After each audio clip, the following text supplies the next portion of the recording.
سکوت گرگومیش در بوشهر با صدایی سنگین شکسته می شود. صدایی که نه مدرن است و نه فراموش شده، بلکه یادگاری از دوران دیگری است. غرش فلز و آتش از دو موتور J79 که زمین را می لرزانند. از دل مه دو پرنده خاکستری با دمهای کشیده و بالهایی گسترده بیرون می آیند. آنها فانتومند، هواپیماهایی که نیم قرن پیش ساخته شده اما هنوز با اقتدار از خاک ایران برخاسته و بر فراز خلیج فارس گشت میزنند. اما سوال، در عصری که جنگنده های نسل پنجم با رادارگریزی و هوش مصنوعی تعریف می شوند، این پیرمردهای آهنی چگونه هنوز خطرناکند؟ داستان فانتوم در ایران به اواخر دهه 1340 باز می‌گردد، زمانی که نیروی هوایی شاهنشاهی ایران تصمیم گرفت ستون فقرات جدید قدرت هوایی خود را بنا کند. در آن زمان F4 پیشرفته ترین جنگنده چند منظوره جهان بود، سرعتی بیش از 2.2 ماخ، سقف پرواز 18 کیلومتر و توان حمل 8 تن سلاح. ایران با عقد قراردادهایی با ایالات متحده بیش از 320 فروند فانتوم از مدل‌های F4E، F4D و RF4E شناسایی و دریافت کرد. سالها فانتوم نماد مدرن نظامی بود. خلبانان ایرانی در آمریکا آموزش می‌دیدند، تاکتیک‌های نبرد هوایی را در پایگاه‌های آریزونا تمرین می‌کردند و به کشوری باز می‌گشتند که قرار بود تا دهه‌ها بعد در غرب آسیا قدرت برتر هوایی باشد. اما سرنوشت فانتوم‌های ایران مسیری متفاوت پیمود، مسیری که از انقلاب، تحریم و جنگ گذشت و از دل آن پرنده‌ای جاودان زاده شد. سال 1357 که انقلاب پیروز شد، ناگهان تمامی خطوط پشتیبانی قطع شد. آمریکا فروش قطعات و خدمات فنی را متوقف کرد و بسیاری گمان می‌کردند فانتوم ها ظرف چند ماه زمینگیر خواهند شد. اما مهندسان ایرانی راهی دیگر را برگزیدند، مهندسی معکوس. با آغاز جنگ تحمیلی در سال 1359 هیچ فرصتی برای توقف نبود. در همان روزهای نخست جنگ در عملیات تاریخی کمان 99 بیش از 140 فروند جنگنده ایرانی از جمله ده‌ها فانتوم از پایگاه‌های همدان، بوشهر و بندرعباس برخاستند و بیش از 40 هدف مهم عراق را بمباران کردند. رادارها و باندهای پرواز دشمن در کرکوک و عماره نابود شدند و دنیا شگفت زده نظاره کرد که چگونه کشوری در تحریم کامل حمله هوایی با آن وسعت اجرا کرده است. فانتوم ها با ترکیب قدرت، سرعت و استقامت به اسطوره میدان جنگ تبدیل شدند. بسیاری از مأموریت‌های پرخطر در عمق خاک دشمن را تنها آنها انجام می‌دادند. هایی مثل بمباران پالایشگاه‌های کرکوک یا عملیات اچسه در غرب عراق که با پروازی 3000 کیلومتری همراه بود، مأموریتی که هنوز در کتاب‌های نظامی دنیا تدریس می‌شود. با پایان جنگ بسیاری از کشورها جنگنده های همدوره فانتوم را بازنشسته کردند، اما در ایران داستان متفاوت بود. در دهه 1370 سازمان صنایع هوایی شهید ستاری و نیروی هوایی ارتش تصمیم گرفتند به جای کنار گذاشتن فانتوم را بازآفرینی کنند.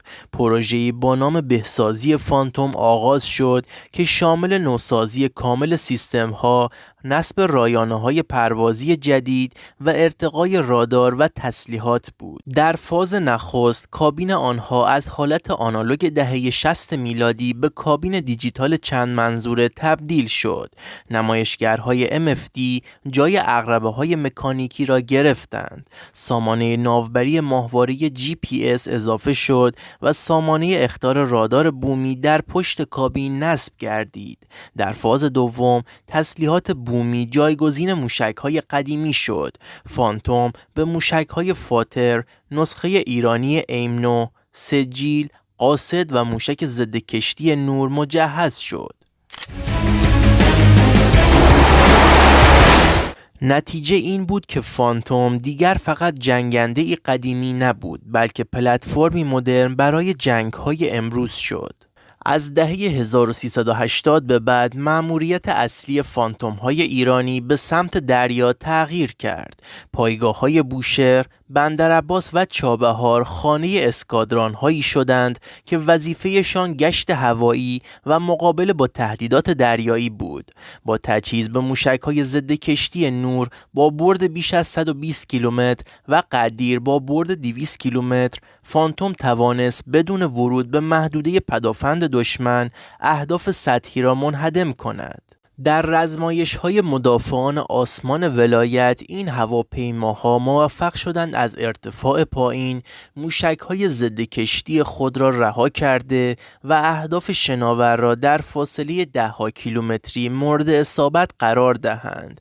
در این نقش جدید فانتوم دیگر جنگنده هوایی نبود، بلکه بمب افکنی هوشمند با توان دریاپایه بود، چیزی شبیه FA-18 آمریکایی و سوخو 24 روسی. یکی از نقاط عطف نوسازی فانتوم نصب غلاف‌های شناسایی و هدفگیری پیشرفته بود. نسخه‌های شناسایی RF4E از دهه 1350 در ایران خدمت کرده بودند، اما در دهه‌های اخیر غلاف‌های جدیدی با دوربین‌های دیجیتال و سامانه‌های لیزری هدفگیری طراحی و روی فانتوم‌ها نصب شدند. این غلاف‌ها با نام‌های بومی مانند طلوع و شاهد توان ثبت تصاویر فروسرخ از ارتفاع بالا و ارسال بلادرنگ داده به مراکز فرماندهی را دارند. در مأموریت‌های واقعی فانتوم می‌تواند در فاصله صدها کیلومتری از هدف پرواز کند، آن را شناسایی و مختصات دقیق برای سامانه‌های موشکی ساحلی ارسال کند. به این ترتیب فانتوم‌های ایران اکنون بخشی از زنجیره نبرد شبکه محور هستند، جایی که هواپیما، پهپاد و سامانه موشکی در یک مدار داده مشترک فعالیت می کنند. در گذشته خلبان فقط به رادار کابین و چشمان خود متکی بود. امروز فانتوم ایرانی در شبکه پدافند هوایی و دریایی کشور قرار دارد. از طریق لینک داده امن اطلاعات رادارهای زمینی و پهپادهای شناسایی مانند شاهد 129 به کابین منتقل می شود. خلبان روی نمایشگر خود موقعیت دشمن را می بیند و بدون نیاز به روشن کردن رادار خود که می تواند موقعیتش را لو دهد موشک را شلیک می کند. این همان ویژگی است که کارشناسان نظامی آن را هوش تاکتیکی فانتوم ایرانی می نامند. جنگنده‌ای که از دل جنگ سرد آمده اما با ذهنی دیجیتال در قرن 21 می جنگد. هیچ پرنده‌ای به اندازه فانتوم در ذهن خلبانان دشمن ترس ایجاد نکرده است. صدای موتور J79 و امواج حرارتی خروجی آن علامت حضور مرگ از آسمان است. در طول سالها فانتوم در ارتفاع بسیار پایین پرواز کرده، گاهی فقط چند متر بالاتر از سطح دریا، جایی که رادارهای دشمن نمیتوانند آن را تشخیص دهند. در رزمایش‌های اخیر فانتوم ها در کمتر از 5 دقیقه پس از آماده باش از باند برخاستند، در ارتفاع 50 متری سطح دریا پرواز کردند و موشک ضد کشتی خود را شلیک کردند. چنین واکنشی سریع و دقیق در منطقه بی سابقه است. برای دشمن دانستن اینکه این پرنده قدیمی هنوز میتواند از هیچ جا ظاهر شود و هدف را نابود کند خود نوعی بازدارندگی روانی است. ایران فانتوم را فقط برای مأموریت‌ها نگه نداشته، بلکه از آن به عنوان سکوی آزمایش فناوری‌های جدید استفاده کرده است. سیستم‌های هدفگیری لیزری، بمب‌های هوشمند، موشک‌های هوا به زمین و حتی سامانه‌های موتور توربوجت جدید ابتدا روی فانتوم‌ها آزمایش شدند. فانتوم‌ها نخستین هواپیماهایی بودند که موشک‌های هدایت شونده قاصد 3 را آزمایش کردند. هایی که با هدایت GPS به هدف میرسند. همچنین بسیاری از سامانه‌های اویونیک جنگنده‌های جدید ایرانی مانند کوثر و صاعقه ابتدا روی فانتوم ها بررسی و تایید شدند. در واقع فانتوم امروزه در نقش آزمایشگاه پرنده نیروی هوایی ایران عمل می‌کند، جایی که فناوری آینده در آن شکل می‌گیرد. در دکترین دفاعی ایران، فانتوم ها بخش حیاتی از نیروی واکنش سریع و تهاجم در عمق هستند. با برد پرواز بیش از 2500 کیلومتر و توان سوختگیری هوایی، آنها قادرند از جنوب ایران برخیزند و اهدافی در دریای عمان یا حتی شرق مدیترانه را هدف قرار دهند. این قابلیت همراه با قدرت موشک‌های بومی به ایران امکان می‌دهد تهدیدات را در خارج از مرزها پاسخ دهد.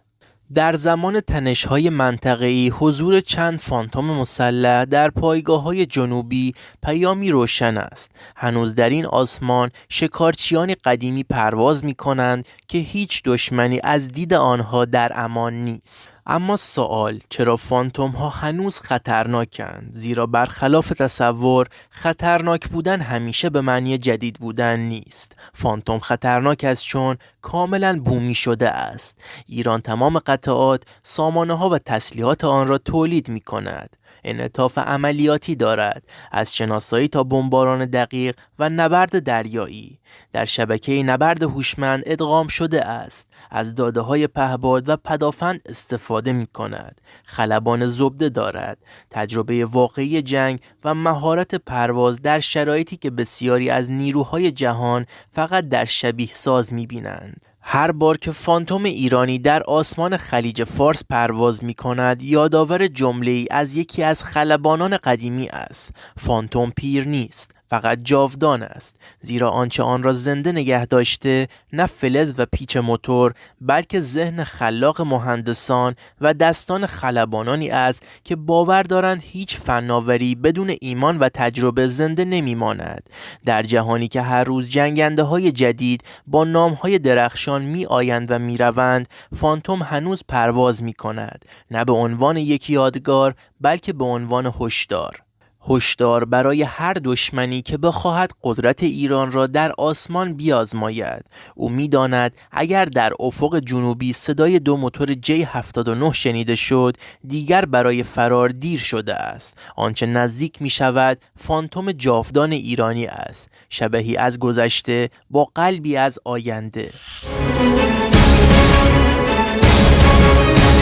اگر به هر نوع ویدیوهای دانستنی نظامی علاقه‌مند هستید، توی کامنت ها بنویسید تا براتون منتشر کنیم. با تشکر از همراهی شما.